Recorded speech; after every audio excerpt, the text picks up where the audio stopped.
నమస్తే, సువర్ణ మీడియాకు స్వాగతం. ప్రస్తుతం మనం శ్రీకాకుళం జిల్లాలోని గార మండలంలో ఉన్న శ్రీకూర్మం వద్ద ఉన్నాం. శ్రీ కూర్మనాథ స్వామి దర్శనం చేసుకోవడానికి వచ్చేసాం. సో ప్రపంచంలో ఎక్కడా లేని ఏకైక ఆలయం, శ్రీ కూర్మావతారంలో విష్ణుమూర్తి దర్శనమిచ్చే ఏకైక ఆలయం శ్రీకూర్మంలోనే ఉంది. సో మనం ఇప్పుడు ఆ గ్రామానికి వెళ్తున్నాం. ఎంట్రన్స్ లోనే మనకి ఇక్కడ ఒక కూర్మ అవతారంలో ఉన్న విష్ణుమూర్తి విగ్రహం మూర్తి కనిపిస్తుంది. సో వెనకాల ఆర్చ్ కూడా అంత సాగర మదనంలో ఆ అవతారం ఎత్తడానికి, ఆ సాగర మదనంలో ఆయన పడిన ఆ కష్టం అంతా వివరించే విధంగా ఒక ఆర్చ్ కూడా నిర్మించారు ఎంట్రన్స్ లోనే. ఆ తర్వాత లోపలికి వెళ్తే అత్యంత సుందరమైన ఆ ప్రకృతి ఒడిలో ఉన్న శ్రీ కూర్మనాథ స్వామిని మనం దర్శించుకోవచ్చు. వెళ్దాం పదండి.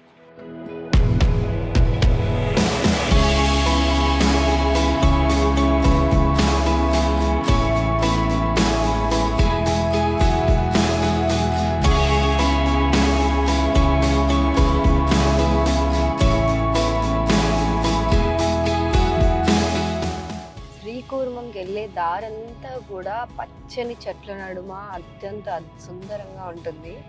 కంప్లీట్గా అసలు ఎటుపక్క చూసినా కూడా ఒక పచ్చటి ప్రకృతి, పాతకాలపు స్మృతులు ఎందుకో గుర్తొస్తూ ఉంటాయి అన్నమాట. ఇప్పటికి కూడా ఈ గ్రామాన్ని అంత కంప్లీట్గా ఏదో యాంత్రికంగా కాకుండా చాలా సహజ సిద్ధంగా ఉన్నట్టుగా అనిపిస్తుంది ఈ గ్రామం అంతా కూడా మనకి. సో ఆ కమాన్, మనం స్టార్ట్ అయిన కమాన్ దగ్గర నుంచి లోపలికి దాదాపు 3.5 కిలోమీటర్లు ఉంటుంది. ఇదంతా కూడా పక్కకు రైట్ సైడ్లో చూస్తే మీకు ఒక కొలను కనిపిస్తుంది. సో ఆ కొలంలో స్నానాలు ఆచరించడం, ఇట్లా అంటే మనకి ఇక్కడ రైతులు వీళ్ళందరూ కూడా వ్యవసాయ పశువులను తీసుకొచ్చి మేపుకోవడం ఇవన్నీ కూడా కనిపిస్తూ ఉంటాయి.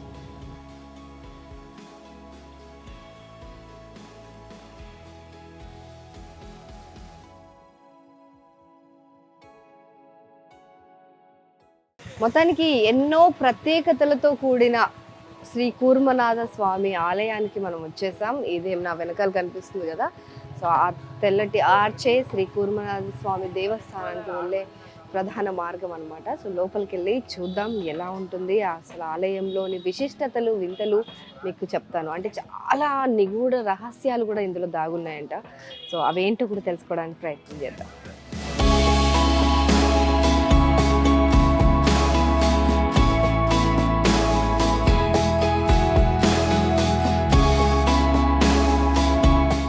పురాతనమైన దర్వాజాలను మనం చూడొచ్చు.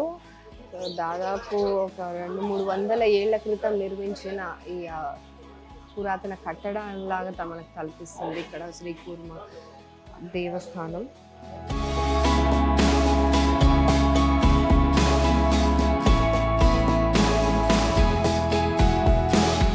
దర్వాజాకి దాదాపు ఒక 30 అడుగులు, కనీసం ఉంటుంది, ఒక 20 అడుగులకు పైనే ఉంటుంది. అంత ఎత్తులో ఉన్న దర్వాజా. మరి ఇంత పెద్ద గొల్లం, దాన్ని తట్టుకోవాలంటే మరి ఇంత పెద్ద భారీ గొల్లం అవసరం కదా. సో ఇవన్నీ కూడా చాలా పగడ్బందీగా నిర్మించారు ఈ ఆలయాన్ని. సో ఇక్కడికి మనకి చారిత్రాత్మకమైన కట్టడాల్లో సేద తీరడానికి, ధ్యానం చేసుకోవడానికి ఇవన్నీ కూడా గుహల్లాగా ఏర్పాటు చేశారు. అటుపక్క ఇటుపక్క ఉంటాయి. సో ఇంకా లోపలికి వెళ్ళి చూద్దాం. సో మనం ఇక్కడ నుంచి లోపలికి రాగానే మనకి ఆలయ గోపురం కనిపించేస్తుంది. సో దేదీప్యమానంగా వెలుగుతున్న కంప్లీట్గా ఒక 9 గోపురాల వరకు మనకి ఇక్కడ నుంచే కనిపిస్తాయి. సో అన్ని ఆలయాలు, దాని ప్రాకారాలు, సో అవన్నీ కూడా మనం ఇలా ఉంటాయి. వాటి విశిష్టత ఏంటో నేను చెప్తాను. అండ్ ఇక్కడ కనిపిస్తుంది కదా ఆ ప్రధాన గోపురం ఏదైతే ఉందో పైన గోల్డ్ కలర్లో కనిపిస్తుంది కదా. సో అదంతా కూడా ఆ ఆలయం అంతా కూడా దాంట్లో ఒకటే ఒక శిలతో చెక్కిన ఆలయం అంట ఇదంతా కూడా. అండ్ దీంట్లో చెక్కిన 108 స్తూపాలు ఏవైతే ఉన్నాయో, 108 స్తంభాలు ఏవైతే ఉన్నాయో అవన్నీ కూడా ఒకదానికి ఒకటి సంబంధం లేకుండా ఉంటాయంట. మళ్ళీ అవన్నీ కూడా ఒకే శిలతో, అంటే కంటిన్యూటీతో చెక్కినవంట. సో అంటే దానికి ఎక్కడ బ్రేక్ లేదు, వేరే వేరే శిలలు ఉపయోగించి చేసింది లేదు. సో ఒకే శిలతో తయారు చేసిన ఒక అద్భుతం అని చెప్పొచ్చు ఇది.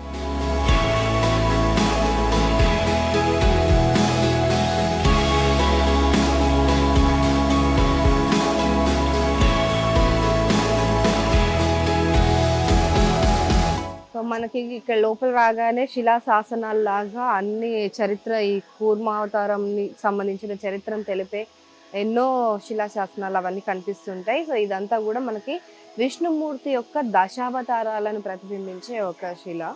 సో ఇవన్నీ కూడా మంచి అంటే క్లియర్గా ఎక్స్ప్లెయిన్ చేస్తూ వాటి అవతారాలకి వాటి పేర్లతో సహా ఇక్కడ ఇచ్చారు. అండ్ ఇందులో కూర్మ అవతారం అనేది 2వ అవతారము.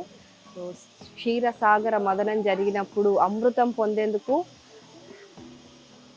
దేవుళ్ళు అంటే సురులు అసురులకు మధ్య జరిగిన ఒక విలయ ప్రళయంలో ఆయన ప్రధాన పాత్ర పోషించారు. ఆ మదన పర్వతం ఏదైతే ఉందో ఆ పర్వతాన్ని కూర్మావతారం పైనే పెట్టి చిలకడానికి ఉపయోగించారంట.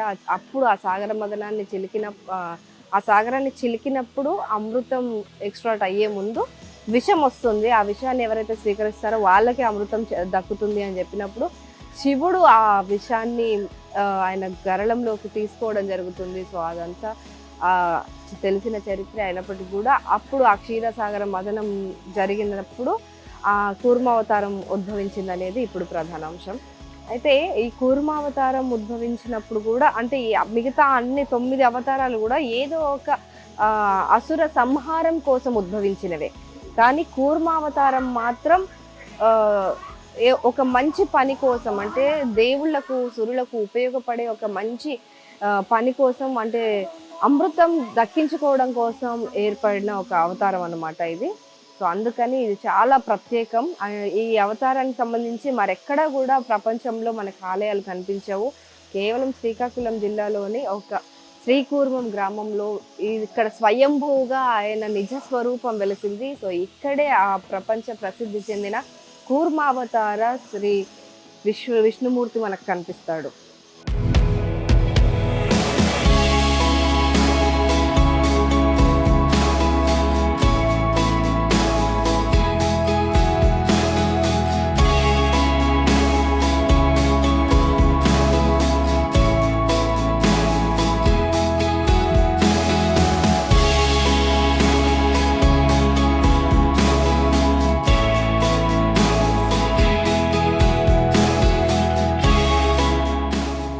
సో ఇది ఆలయ ధ్వజస్తంభం అన్నమాట. సో ప్రధాన మార్గం ఇక్కడి నుంచే ఉంటుంది. కాకపోతే భక్తుల సౌకర్యార్థం ఎక్కువ రద్దీగా ఉన్నప్పుడు వాటిని కంట్రోల్ చేయడానికి కొన్ని లైన్స్ అనేవి ఏర్పాటు చేశారు. సో అలా తిరిగి ఇక్కడికి మళ్ళీ రావాలి మనం.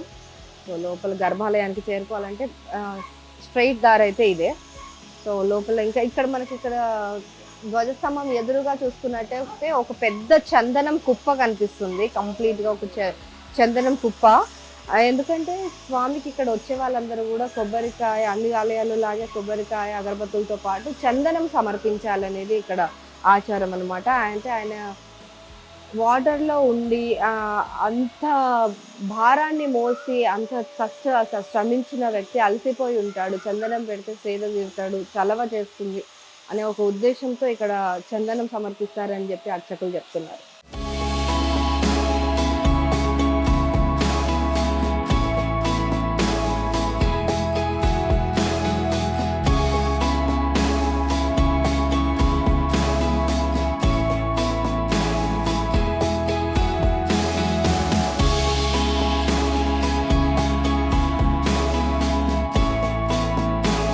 దేవస్థానం వారు ఏర్పాటు చేసినంత దేవాదాయ శాఖ ఏర్పాటు చేసిన ఒక ప్రత్యేక చెరువు కూడా ఉంటుంది. అంటే ఇందులో మనకి కూర్మాలు ఎక్కువగా కనిపిస్తాయంట.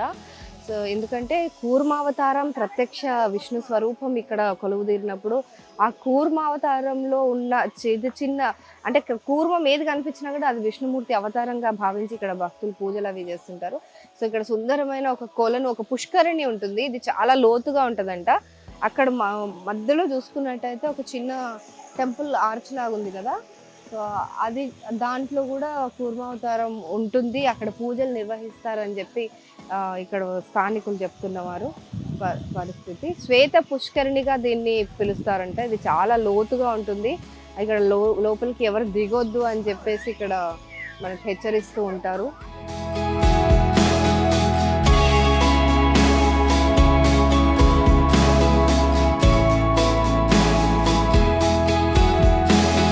ఇక్కడ మనకి పుష్కరిణి దగ్గరే, శ్వేత పుష్కరిణి దగ్గర మనకి ఎక్కడ ప్రపంచంలో నాకు తెలిసినంత వరకు అయితే ఇక్కడ మునీశ్వరుడి ఆలయం మనం ఎక్కడ చూడము. ఆయన విగ్రహ మూర్తి స్వరూపంలో ఆయన మునీశ్వరుడు ఇక్కడ కొలువుదీరున్నారనమాట. మునీశ్వరులు అంటే అక్కడ ఇక్కడ పెడుతూ ఉంటారు చిత్తులు అని చెప్తుంటారు, కానీ ఆయన సర్వలోక కళ్యాణార్థమే అవన్నీ చేస్తారు. సో ఏ అవతారం ఎత్తాలన్నా, ఏది జరగాలన్నా, సురులకు మంచి జరగాలన్నా, ఏ లోక కార్యం ఏది జరగాలన్నా సరే మునీశ్వరుడు ఆయన ముందుగా ఏదో ఒక ప్రణాళిక చేసి దాన్ని జరిగే విధంగా ఆయన చేస్తుంటారనమాట. సో ఆయనకు సంబంధించిన ఆలయం నేను ఎక్కడా చూడలేదు. మీకు ఎవరికైనా తెలిస్తే కమెంట్ చేయండి. సో ఇది పురాతన ఒక ఆలయం, ఇక్కడ మనకు పుష్కరిణి పక్కనే కనిపిస్తుంది. సో ఇక్కడ కూర్మావతారాన్ని, కూర్మనాథుడిని దర్శించుకోవడానికి వచ్చినప్పుడు ఇక్కడ మునీశ్వరుని కూడా మనం దర్శించుకోవచ్చు.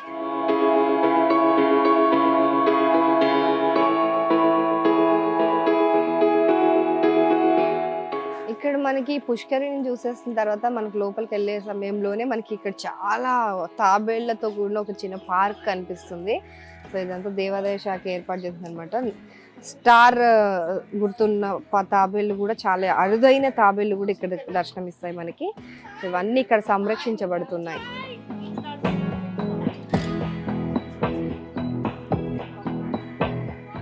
నా పేరు దుర్గా. ఓకే. ఈ కూర్మావతారం చూడటం కోసం వచ్చాము. అప్పుడు కూర్మావతారం దీంట్లో సుదర్శన చక్రం తోటి ఈ పుష్కరిణి ఏర్పడింది. దీంట్లోంచి లక్ష్మీదేవి పద్మాసని ఆసీనరాలై స్వయంగా వెలిసింది అని చెప్పారు. అది చూడటం కోసం అని చెప్పి మేము వచ్చాము. చాలా బాగుంది. చాలా బాగుందా? దర్శనం ఎలా అయింది? దర్శనం అది చాలా బాగుంది. సో మీరు అక్కడ నుంచి ఇంత దూరం కూర్మా ఈ ఆలయం చూడడానికి వచ్చారు? ఆలయం చూడటానికి వచ్చి, ఇవాళ శివరాత్రి కదా, అందుకని ఎప్పటి నుంచి అనుకున్నాము, ఇవాళ వచ్చాము. Super, thank you so much.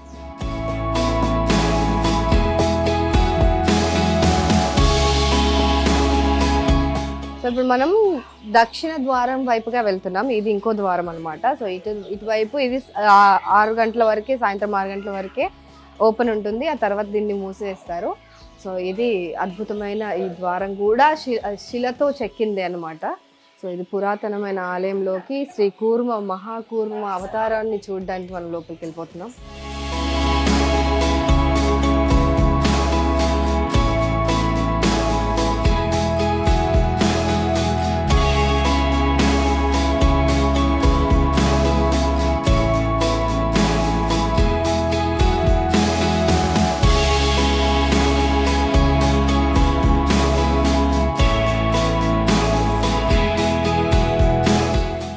వెనుక కనిపిస్తుంది కదండి, అదే శ్రీ కూర్మనాథ స్వామి ప్రధాన ఆలయం. సో ఈ లోపలికి వెళ్తే మనకి కూర్మస్వామి కూర్మావతారంలో నిజరూప దర్శనం లభిస్తుంది. సో అయితే ఈ ఆలయంలో మరొక విశిష్టమైన విశేషం ఏంటంటే, ఈ ఆలయంలో 2 ధ్వజస్తంభాలు ఉంటాయి. ప్రపంచంలో ఎక్కడా కూడా ఏ ఆలయానికి కూడా 2 ధ్వజస్తంభాలు ఉండవు. ఒకే ధ్వజస్తంభం, అది కూడా మూల విరాట్కి ఎదురుగా ఉంటుంది. సో అది ఈ ఆలయంలో మాత్రం 2 ధ్వజస్తంభాలు ఉంటాయి. ఎందుకంటే ఇక్కడ కూర్మావతారంలో ఉన్న విష్ణుమూర్తి పక్కకు తిరిగి ఉండడం వల్ల అటువైపుగా చూస్తున్నారు, అటో కన్ను ఇటో కన్ను ఉంటుందంట. సో 2 కళ్ళ నుంచి ఎటువైపు అయినా చూడొచ్చు అని చెప్పి సో 2 ధ్వజస్తంభాలు ఏర్పాటు చేయడం జరిగిందంట. సో ఇది కూడా వన్ ఆఫ్ ద రీజన్, ఇక్కడ ప్రపంచంలో ఎక్కడ కూడా లేని ఒక వింత ఇక్కడ ఉంది.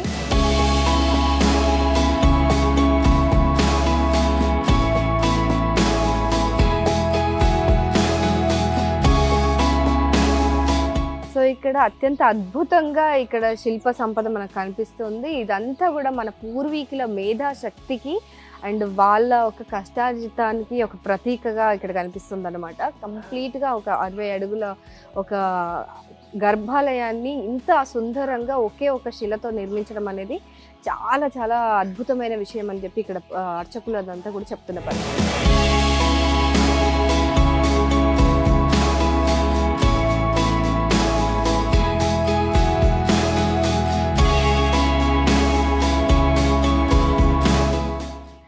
ఈ ఆలయంలో అసలు ప్రతిదీ ఎంతసేపు చూస్తున్నా తనివి తీరట్లేదు. చూడండి, చిన్న చిన్న ఈ ప్లేస్లో కూడా చిన్న చిన్న విగ్రహాలు. ఇక్కడ చూడండి, ఒక మహిళ చేతిలో పళ్ళు పూలు పట్టుకొని కనిపించిన దృశ్యాలు మనకు కనిపిస్తున్నాయి. సో ఒక్కొక్కటి పరిశీలిస్తూ ఉంటే రోజంతా కూడా అలానే కూర్చోబుద్ధి అవుతుంది. సో అంత అద్భుతమైన నిర్మాణం ఇక్కడ ఉంది మనకు కనిపిస్తుంది. అండ్ ఇక్కడ కూడా మనకి ఇది కొత్తగా నిర్మించింది అనుకుంటా, అంటే తర్వాత కాలంలో ఇది అభివృద్ధి చెందిన తర్వాత కట్టినవి అనుకుంటా. సో ఇదంతా కూడా వైట్తో ఉంది, అంటే సిమెంట్తో నిర్మించిందే. సో ఇది వరుణ ద్వికాల మూర్తి అని చెప్పి చూపిస్తున్నారు. సో అండ్ ఇక్కడ అద్భుతం ఇంకొకటి, ఎక్కడ కూడా మనకి సూర్యనారాయణ స్వామి ఆలయంలో కూడా శివలింగం ఉంటుంది. అండ్ విష్ణుమూర్తి ఉన్న ప్రతి ఆలయంలోనూ శివలింగాలు ఉండటం అనేది చాలా ప్రాముఖ్యత చెందిందనమాట. అందులోనూ శ్రీ కూర్మావతారం శ్రీ కూర్మనాథేశ్వర స్వామి ఇక్కడ కొలువుదీరిన ఈ ఆలయంలో ఇక్కడ ఈ గోడ పైన మనకు అద్భుతంగా అనిపిస్తుంది. కంప్లీట్గా 100 శివలింగాలు కూడా ఒకే చోట నిర్మాణం ఉన్నాయన్నమాట. సో ఇక్కడ ముట్టుకుంటే 100 శివలింగాలకు మనం అభిషేకం చేసినంత పుణ్యం లభిస్తుందని చెప్పి ఇక్కడ అర్చకులు చెప్తున్నారు. సో అంతటి విశిష్టమైన ఒక అద్భుతం కూర్మనాథ స్వామి ఆలయంలోనే ఉంది. ఇంకా మరెక్కడా కూడా మనకి ఇంత కనిపించదు, అంటే 100 లింగాలు 1000 లింగాలు కోటి లింగాలు కనిపిస్తాయి కానీ అవన్నీ విడివిడిగా ఉంటాయి. ఒకే చోట చిన్న చిన్నగా ఇలా ఒక గోడ పైన దర్శించడం ఇదే అన్నమాట.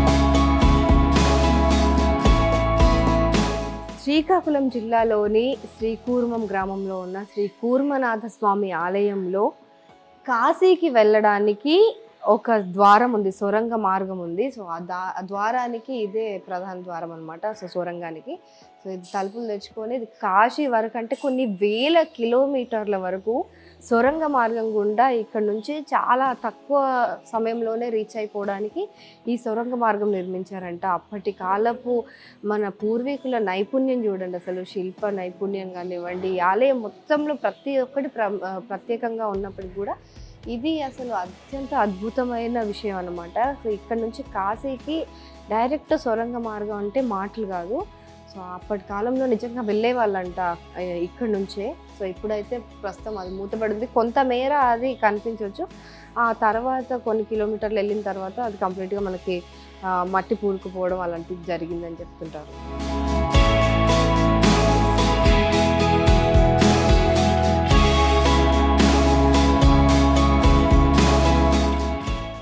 ఓం శ్రీ కూర్మనాథాయ నమః. ఇక్కడ ఇదే గర్భాలయానికి కొద్ది దూరంలోనే ఉన్నాం మనం ఇప్పుడు. ఈ లోపలికి వెళ్తే కూర్మనాథేశ్వరుడి ఆయన దర్శనం జరుగుతుంది. కూర్మనాథుడి లోపలికి వెళ్దాం పదండి.